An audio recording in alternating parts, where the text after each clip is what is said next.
Scary bicycle story in the middle of the country. So when I was younger I used to be a bit of a thrill seeker. I lived in a quiet town called Roseville with like 800 ppl in it, in the middle of nowhere, miles of country roads with nothing really on them in every direction. I was about 18 and I used to like to go out into the country on my bike at like 1 to 3 am until this happened lol. So I leave the house, it was around 1 am, it's like a 4-minute ride out of town to the nearest road. Township Road 14 and Trussler Road is where it starts getting pitch black and the ride gets a bit scary. It's in Ayr, Ontario if you want to look at where I was for reference. Ton of coyotes and nothing really that would kill you, but it's still scary being out there when you can't see a foot in front of your face with nothing but a crappy flash from my phone 16 years ago.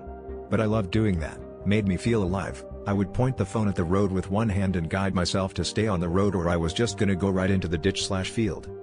Anyways, I'm only about a mile into Township Road 14 from Trussler when I can hear another bicycle, and it was coming at me from ahead of me, where it is not another small city, for about 40 minutes, and that's if you were fast biking, not slowly trying to cruise in the dark. I could hear them pedaling like the same speed. I was not fast, just kinda out in the middle of the pitch black, and obviously it was getting closer. That already freaked me out enough, where as it got closer I didn't want to put my light towards them. So I just kept it really as low as I could to the road to light up as little of myself as I could, and as I was riding by them, cause I was thinking creepy killer on a bike trying to get me in the middle of the night, I heard a really quiet or younger girl's voice that sounded about like my age, maybe 15 to 18, that just said hey right as they passed me.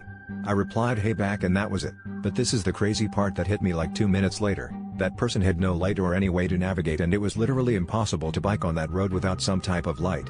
But as they drove away I turned around and then realized they had no light, and they had no light while coming towards me, and that freaked me the hell out because I have insanely good vision and am convinced that was not possible.